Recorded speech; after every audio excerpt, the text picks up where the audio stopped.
¿Qué tal? ¿Cómo estás? ¿Cómo andamos? Esperemos que esté todo bien. Por acá en esta nueva plataforma para poder llegar a todos, a muchos más de ustedes, con mejor calidad y con más opciones.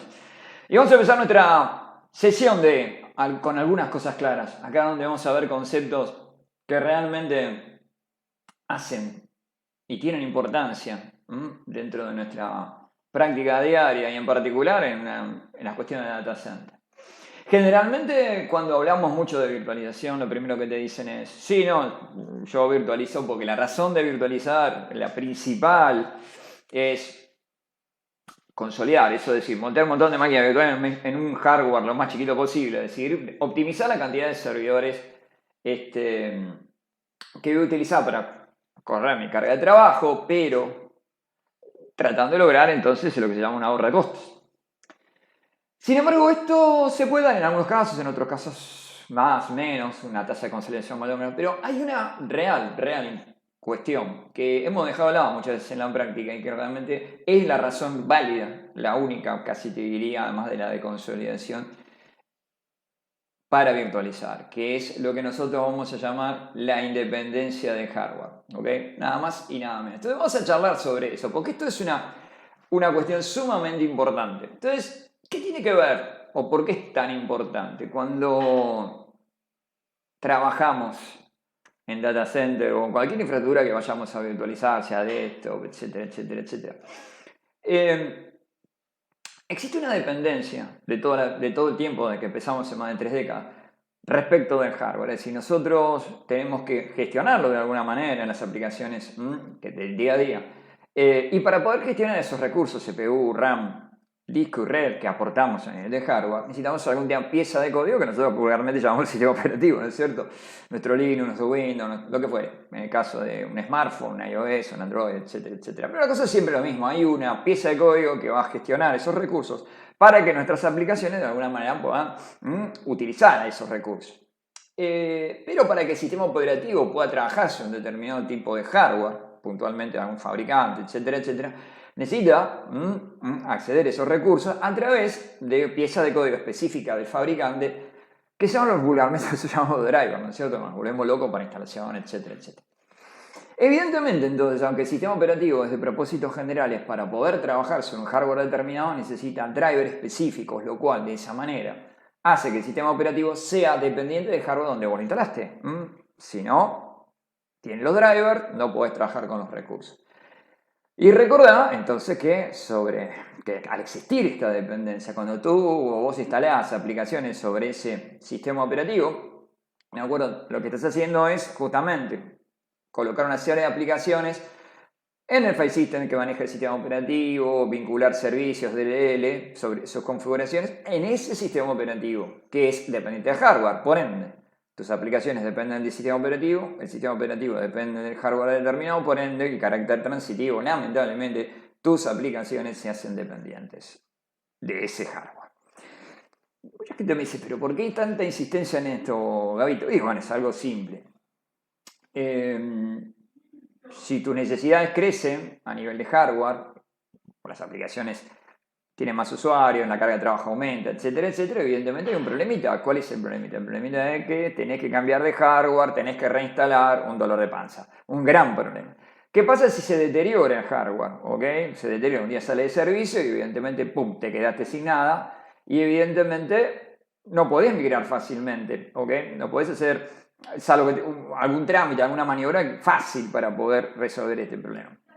Y el otro problema que también tenés es que si un día tenés lo que nosotros llamamos un desborde, es decir, hay aplicaciones que por determinado tipo de características de la compañía en la que trabajás tienen días muy particulares o semanas muy particulares, un Friday de esto que hay toda ahora, ¿viste? Un Black Friday o Navidad, Año Nuevo, lo que fuere, o el Día de la Mamá, crece la necesidad de tus clientes, más facturación, tenés un desborde. ¿Cómo haces para ir a otro sitio donde podés trabajar ese desborde? Sí, es muy complicado con el viejo approach, con la vieja alcance que trabajamos siempre, de esta dependencia. Entonces, la dinámica cambia cuando nosotros empezamos a trabajar con un hipervisor. Cuando nosotros tenemos un hipervisor como VMware, vSphere, SXI, evidentemente la gestión de recursos lo hace el hipervisor. Evidentemente para poder instalar un hipervisor en un determinado tipo de hardware, también vamos a necesitar drivers específicos para que podamos gestionar esos recursos. Hay una dependencia, sí hay una dependencia entre el hipervisor, atención, y el hardware, como de costumbre. Pero cuando tú ya instalas el sistema operativo, lo instalas sobre una máquina virtual. Y esa máquina virtual depende del hipervisor, no depende del hardware directamente. Entonces, ¿qué es lo que pasa? Cuando tú instalas el sistema operativo dentro de una máquina virtual, ya no existe esa cadena de dependencia que vimos antes. Y cuando instalas las aplicaciones sobre el sistema operativo, ¿existe una dependencia interna dentro de la aplicación? Absolutamente sí. Pero la máquina virtual depende exclusivamente del hipervisor, ¿de acuerdo? Por ende, lo único que yo necesito es tener otro hardware que corra el mismo hipervisor, ¿de acuerdo? Más allá de que sea diferente el hardware de otro maker, de otro fabricante, etcétera, etcétera, que esté en otro lugar, etcétera. Yo puedo migrar máquinas virtuales sin downtime, ¿ok? Cuando tengo cualquier tipo de necesidad, por ejemplo, una maniobra de tolerancia a las fallas, un desborde, una migración porque quiero tener mejores recursos, un mantenimiento, lo que fuera. Es genial esto. Evidentemente también podés migrar a una nube, a AWS o a un provider local. Evidentemente esto es lo que nosotros llamamos, o yo llamo independencia de hardware y que también se le suele decir elasticidad. Y esto es el punto crucial de la virtualización. Es lo que te hace realmente pensar que aunque tengas costos en la virtualización, en gestión de infraestructura, de acuerdo, virtualizada, evidentemente te da una agilidad que te va a permitir resolver todos esos problemas que solemos tener de gestión, de acuerdo, de compatibilidad, de mayor necesidad de recursos. Y lo que yo llamo, te movés como un 5 bueno dentro de la cancha. Podés tener un montón de facultades para poder migrar, mantenerte, etcétera, etcétera. Siempre, siempre, siempre independiente, agnóstico. ¿Okay? Esa es la importancia de la independencia y que nos hace crucialmente entender que este punto, la independencia del hardware, es el punto que más vale en lo que va a virtualización, más allá de la consolidación. Y lo que hoy tenemos que tener en cuenta es que la plataforma con la que estamos trabajando es infraestructura Intel, más allá, o sea, hay instrucciones Intel, como Intel VT para virtualización, EPT para la gestión de memoria, Single Root I/O Virtualization, o ASNI que nos permite una gran cantidad de capacidades que tenemos a nivel de gestión de instrucciones de encripción y de seguridad, etcétera, etcétera. Más allá que lo hagamos dentro de la infraestructura Intel o que lo hagamos con el otro competidor, que es AMD, que también tiene una compatibilidad. ¿Qué pasa si seguimos hablando de importancia e independencia? Vamos a pegarle otra mirada. Supongamos que yo ahora me planto a nivel de almacenamiento. ¿Hay importancia e independencia acá? ¿Qué quiere decir muy bien con esto, Gabriel? Bien, hoy nosotros cuando trabajamos con cualquier tipo de almacenamiento, cualquier de los fabricantes que más te guste, ¿no? Nómbralos y ahí están. Generalmente un almacenamiento de tipo centralizado, propietario, con características particulares. Pero si lo analizamos ese almacenamiento, estoy hablando de SAN, NAS, etcétera, etcétera, lo que ustedes llamen, corre sobre un determinado hardware, ¿ok? Que a su vez corre sobre algún tipo de sistema operativo. Cuando empezamos a mirar los mejores fabricantes como los que estamos mostrando acá, NetApp, Pure, HP, EMC, etcétera, etcétera, y empezamos a analizar, está corriendo sobre un x86 también, o sobre una plataforma x86, y con sistemas operativos de tipo basados en BCD, en Unix, en Linux. Revisen y se van a dar cuenta que es muy divertido este tema. Es decir, que básicamente la infraestructura de almacenamiento que tú manejas habitualmente, o que está por manejar, que tiene recursos también muy parecidos, CPU de conectividad y de almacenamiento que puede ser tradicional magnético, puede ser SSD o Non-Volatile Memory Express. Ese hardware está siendo gestionado por un sistema operativo propietario que provee un montón de cosas, provee recursos como por ejemplo de gestión, ¿no? Como la capacidad, performance, todo lo que tiene que ver con disponibilidad, réplica, tolerancia a la falla, deduplicación, encripción, caching, tiering, todo lo que ustedes quieran, ¿ok? Y sobre que tú montas tus discos virtuales sobre unidades lógicas, sobre file system NFS, lo que fuere, ¿ok? Entonces, excelente. ¿Qué significa esto? ¿Qué dependencia puede haber? Total, absolutamente. Tus discos virtuales no son mejor que el almacenamiento sobre el cual corren. Eso significa que la caracterización de capacidad, performance de IOPS, tolerancia a la falla, está dada no por tu disco virtual, sino que lo que está dado es por el sustrato de almacenamiento que lo maneja. ¿Qué quiero poner acá? Quiero poner algo muy particular. Supongamos que nosotros tuviéramos algo similar a un hipervisor, pero de almacenamiento. ¿De acuerdo? ¿Existe eso? ¿Me pueden decir? Absolutamente sí. Por ejemplo, en el caso de VMware, tenemos en su infraestructura hiperconvergente de HCI vSAN, ¿ok? Montamos sobre servidores de tipo, otra vez, vSAN Ready Nodes, ¿de acuerdo? Que tienen características particulares, pero que son totalmente compatibles. Lo vas a encontrar sobre cualquier fabricante. Nombralos si los tenés sobre Dell, sobre HP, sobre Intel, sobre Supermicro, lo que tú quieras. ¿Okay? Porque son servidores básicamente comunes y corrientes que corren un layout de infraestructura determinado, ¿sí? Pero los discos, en lugar de estar en un almacenamiento centralizado, están dentro de cada uno de los servers del clúster que están proveyendo la infraestructura. Lo divertido, otra vez, es que el hardware es un hardware absolutamente agnóstico. Digamos común, esos servidores son comunes, están bajo una determinada configuración, pero podés encontrar en cualquier marca.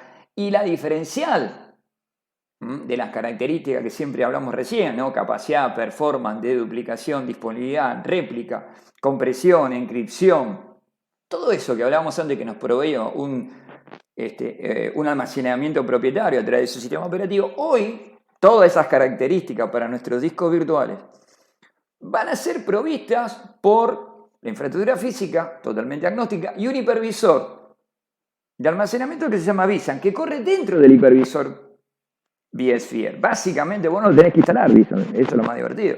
¿Cómo que no? No. Si tú instalas un vSphere 5.5 Update One en adelante ya tenés vSAN, no tenés que licenciarlo y configurar los servidores dentro del layout vSAN Ready Nodes. Pero lo interesante, más allá de todo lo que estamos comentando ahora, es que la infraestructura vSAN me permite configurar propiedades a los discos virtuales uno por uno en forma granular, no dependiendo del hardware, porque ahora las propiedades de encripción, de duplicación, réplica, etcétera, etcétera, es de cada uno de los discos virtuales. Y esto lo logramos a través de vSAN, a través de un concepto que se llama Storage Policies, o sea, política de almacenamiento. No importa dónde esté tu disco virtual, siempre va a tener esas características. Si está en un server, si está dentro de otro clúster, si está en otro sitio que está trabajando con vSAN, evidentemente, digamos que las propiedades de tu almacenamiento a nivel de ese disco virtual o cada uno de los discos virtuales de tu máquina virtual se mantienen agnósticas al hardware. La infraestructura de vSAN se basa por un concepto de disk group. En el concepto de disk group lo que vos tenés básicamente es capacidad dada por almacenamiento tradicional, que puede ser magnético, o SSDs, y un caching que está generalmente provisto por Non-Volatile Memory Express, que ya un día vamos a hablar sobre ese tema, y también SSD, ¿ok? Pero básicamente estamos trabajando sobre servidores x86 Intel configurados como vSAN Ready Nodes. Y es súper interesante todo este concepto, ¿no? Porque, si lo repasamos, un hipervisor de almacenamiento, totalmente agnóstico al hardware, funciona en servidores x86 validados como vSAN Ready Nodes, todos los fabricantes tienen. Concentra los discos de los servidores en un almacenamiento distribuido. Vos fíjate que no está centralizado en un punto determinado, sino que cada servidor provee estos disk group que habíamos hablado. Provee escala y performance. Puedes agregar o discos o cache o disco, las dos cosas juntas, o nodos, no tenés ningún tipo de problema. Puedes irte a otro site, hacer un stretched cluster, lo cual es fantástico. Podés gestionarlo exclusivamente con política, una cosa simple, interfaz gráfica, no tenés que ser un genio de la lámpara con todo lo del almacenamiento, George Stroke y todas esas cosas que generalmente se complican, y totalmente integrado en el hipervisor vSphere. No lo tenés que instalar. Día cero, configuración y salís a pan running. Con lo cual, otra vez, la importancia de la dependencia también la tenemos desde el punto de vista de tener un hipervisor que tenga estas características, ¿ok? ¿Qué va a hacer este hipervisor de almacenamiento? Es un sistema de archivo orientado al objeto, no está orientado a un determinado tipo de fabricante de hardware. Intel, por supuesto, dentro de sus 6 instrucciones provee una serie de instrucciones muy interesantes. Por ejemplo, la SNI XTS te permite hacer el RAID 5 a altísima velocidad con las características del procesador. Lo mismo que ABX2, etcétera, etcétera. Genial, ¿ok? Cuanto más conozcas de tu equipo, mejor. Bien, ¿ok? Bien, entonces ya tenemos la independencia de hardware a nivel de servidor, o sea, a nivel de compute, CPU, RAM. También tenemos un hipervisor de almacenamiento. Y ahora vamos a pegarle otra vuelta a esto, porque esto se viene de primera. Fíjate esto. ¿Qué pasa si empezamos a mirar un poquito la red? Viste, en tu red tenés de todo. Router, switches, firewalling, balanceadores de carga, IPS, IDS, de todo un poco. Y generalmente los que están en seguridad, los que están en networking, que realmente son personas que tienen un trabajo tan asiago, porque evidentemente nadie, parece que siempre están poniendo piedra en la rueda, pero pues esta gente lo único que está haciendo es tratando de mantener los bienes de la compañía seguro, ¿no? ¿Viste? Eso es muy asiago.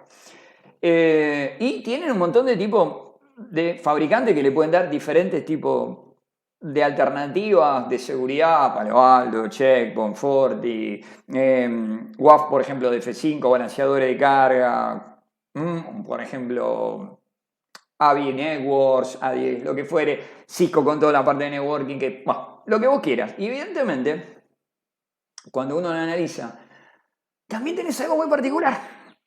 Entonces, este equipamiento que da una plétora de servicios dentro de la infraestructura, ¿ok? Tiene el mismo punto. Corre sobre una infraestructura de hardware, generalmente muy x86, con algún tipo de sistema operativo trae de propósitos generales, por ejemplo, el iOS XR de Cisco sobre QNX, un sistema operativo de muchos años, Checkpoint sobre Red Hat, Forti sobre Linux GPL, PanOS, o sea, el viejo panorama de Palo Alto, perdón, sobre Red Hat Linux. Entonces, evidentemente, pucha, otra vez la misma historia. O sea, no es que sea malo, al contrario, son súper lindos, pero ¿cuál es el tema? Es medio parecido. Otra vez, sistema operativo de propósitos generales sobre un fierro x86, driver. Ok.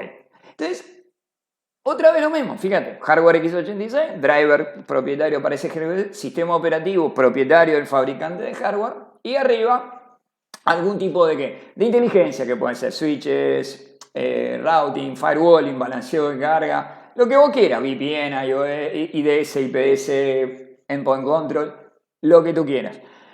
Pero otra vez estamos en la misma historia, es decir, la misma configuración, el mismo concepto, ¿ok? No es malo, sino que tradicional, ¿ok? Casi tan viejo como yo, pero bueno, no importa. Entonces, ¿cuál es la idea atrás de esto? ¿Ok? ¿No se podrá armar algo parecido a lo que estábamos hablando de el hipervisor de hardware para nivel de servidores, el hipervisor de almacenamiento a nivel de visa? Absolutamente sí. Ahí es donde parte nuestro hipervisor de redes, es el hipervisor de VMware de red, no el mío, por supuesto, que es NSXT. Y básicamente otra vez nos hacen agnósticos al hardware. Es decir, ¿qué va a pasar? Como pieza de código dentro del hipervisor, cuando tú instalas NSX, vas a tener funciones de routing distribuido, de switch distribuido, balanceo de carga, IDS, IPS e inserción de servicios. Pero algo que es magnífico en NSXT 3.0 y superior es que lo puedes instalar en KVM también, no necesariamente tiene que ser VFIR, con lo cual, pum para arriba. Y además, hasta a veces ni siquiera necesitas hipervisor, lo puedes instalar, como ves acá, sobre bare metal. O sea, que lo que hicimos, o lo que se hizo con NSX, es evidentemente romper con el vínculo este de decir, ok, tengo que correr sobre VFIR. Básicamente lo que necesito, otra vez, son servidores x86 con hipervisor KVM, con hipervisor VFIR, ok, o bare metal. De hecho, hasta perdí la necesidad de tener que tener un vCenter de por medio, lo cual te hace, evidentemente, muy significativo, porque te hace totalmente agnóstico. Si había algo que era independiente, es NSXT. ¿Ok? Entonces, ahora los servicios que tú generalmente los tenías sobre un switch de hardware, un switch físico, un router físico, cualquier tipo de appliance de lo que mencionaba, lo vas a tener dentro del hipervisor. Cada hipervisor te va a dar ancho de banda, además. Porque imagínate que el tráfico de paquetes o de frames, como quieras verlo, dependiendo del layer donde estés trabajando, va a ser ejecutado dentro de cada server. Es decir, que cuando tú tengas que rutear, vas a rutear el primer hop, por ejemplo, puede ser, es en el mismo server. El filtrado es a nivel de máquina virtual, cuando hablamos de firewall, IDS, IPS. O sea, te aumenta exponencialmente prácticamente, multiplicás Cada vez que agregas un servidor a tu infraestructura, la capacidad justamente de ruteo, de switching, de VPN, de firewalling, etcétera, etcétera. ¿Ok? Con lo cual, evidentemente, sos agnóstico, mayor cantidad de performance, etcétera, etcétera. Entonces, mucha gente me dice, bueno, Gabito, todo bien, pero ¿sabes qué sucede? Yo tengo gente que está trabajando su ruteo Cisco hace 30 años, como yo o menos, pero hemos hecho mucha inversión en productos como Cisco, como el F5, nombra que quieras, Palo, Checkpoint, y es verdad. Entonces, ¿qué pasa con esa gente? No va a querer migrar esto a esta infraestructura. Y yo le digo, bueno, hay una cosa muy importante. Evidentemente, esos fabricantes también son partners de VMware. Entonces, ¿qué es lo que hizo VMware? Como sabe que, por ejemplo, hay otros fabricantes que tienen características, por ejemplo, a nivel de firewalling, a nivel de ruteo, que son magníficas y que no la va a poder duplicar, etcétera, etcétera. Y además que va a haber muchos partners que no van a querer, o sea, usuarios que no van a querer cambiar. Aparece el concepto de servicio de inserción. ¿Eso qué significa? Que tú puedes tomar la infraestructura que tienes de Checkpoint, la que tienes de Palo Alto, la de Cisco, la de Forti, F5, la que tú quieras, e insertar esos servicios como módulos dentro del hipervisor. Con lo cual, ¿qué es lo que va a pasar? Tus usuarios o tus administradores de networking van a poder trabajar con la misma infraestructura que tienen hasta ahora, pero virtualizada a través de NSX sin prácticamente cambio, porque no van a tener que cambiar política ni infraestructura, etcétera, etcétera. No van a tener una curva de aprendizaje muy grande, lo cual también es funcional. La inversión no aumenta muchísimo. ¿Por qué? ¿Por qué aumenta la inversión? O sea, perdón, el valor de la inversión. Porque cuando vos te vas a virtual, vamos a un caso simple, ¿no? Vamos a ponerse. Se te rompe un router, se te rompe un firewall, tenés que esperar que te lo reemplace. Acá tenés, por ejemplo, el concepto de HA o el concepto, digamos, de punto de inserción que está distribuido a nivel del data center, con lo cual la pérdida de un servidor te va a, por supuesto, mermar la performance, pero vas a seguir funcionando a nivel de firewalling, a nivel de switching, a nivel de ruteo, etcétera, etcétera, etcétera. Solamente hablando de eso ya es una ganancia increíble. También lo puedes hacer a nivel de, por ejemplo, muy simple, de antivirus, de IDS, de IPS, con lo cual todo lo estás virtualizando. La mayoría de los fabricantes hoy que están en el mercado a nivel de networking tienen su infraestructura virtual lista para trabajar sobre NSX. ¿De acuerdo? Y evidentemente me vas a decir, bueno, pero yo ya tengo comprado el fierro. Buenísimo, fíjate cuando tengas que renovar o tengas que armar, ya te podés tener otra infraestructura en mente. Más nueva, más agnóstica, que te permite crecer y no vas a tener ningún tipo de... Mucha gente me dice, no, bueno, pero esto es tráfico este-oeste. O sea, es decir, dentro del data center. ¿Qué pasa cuando yo me voy en la nube? No hay ningún problema. También tenemos la infraestructura para trabajar en la nube a través de SD-WAN. ¿Ok? Entonces, fíjate lo interesante. Compute, virtualizado. Servers. Almacenamiento, virtualizado. Copado. Y todo lo que tiene que ver con networking, virtualizado. Todo agnóstico al hardware, con toda la proyección que esto te da. Evidentemente, increíble. Y acá le vamos a dar otra vuelta a algo interesantísimo, que es lo más nuevito que sacó VMware este año y que realmente yo creo que es el turning point para la década. Para ustedes, yo ya esta década me quiero jubilar. Pero bueno. Entonces, fíjate esto, acá a la derecha, ¿no? A la derecha de la lámina. Fíjate que en el diseño que tenemos acá, en el diagrama, otra vez, sistema operativo con los drivers, las aplicaciones, la dependencia, todo eso lo charlamos, Gabitos, te equivocaste de cosas, te equivocaste de lámina, no. Pero fíjate una cosa, hoy las apps, las aplicaciones, ¿viste? Estos tipos que desarrollan, le quisieron dar vuelta a la tuerca y dijeron, vamos a hacerlas un poquito menos dependientes entre sí, ¿viste? O sea, menos monolíticas. Empezamos a crecer todo el concepto a mitad de la década pasada, 2015 por ahí, de container microservicio. Mucha gente dice, Gabito, cortito, ¿qué es un container? Básicamente es una aplicación que podemos decir que tiene todo lo que necesita para funcionar, ¿de acuerdo? Paquetizada con ella misma, su configuración, todos los layers que necesita. Con lo cual, se hace menos interdependiente de qué? Interdependiente del sistema operativo, ¿de acuerdo? Para poder tener eso, el container necesita una herramienta, ¿de acuerdo?, que le ayude a gestionar su sistema operativo que se llama Docker o algún otro tipo de motor de container. Un montón. Van a ver que ahora, si se fijan, mucha gente va a decir, Kubernetes dejó de soportar Docker. En realidad no es lo que no lo deja de soportar, sino que va a través de una herramientita, un motor que tiene containerd directamente hacia el container. O sea que de alguna manera saca un poquito a Docker de afuera. Pero básicamente lo que hace Docker es orquestar estos containers dentro del sistema operativo, ¿de acuerdo? Con lo cual, tus aplicaciones van a ser menos dependientes del sistema operativo, pero dependen de Docker o de quien lo gestione, ¿ok?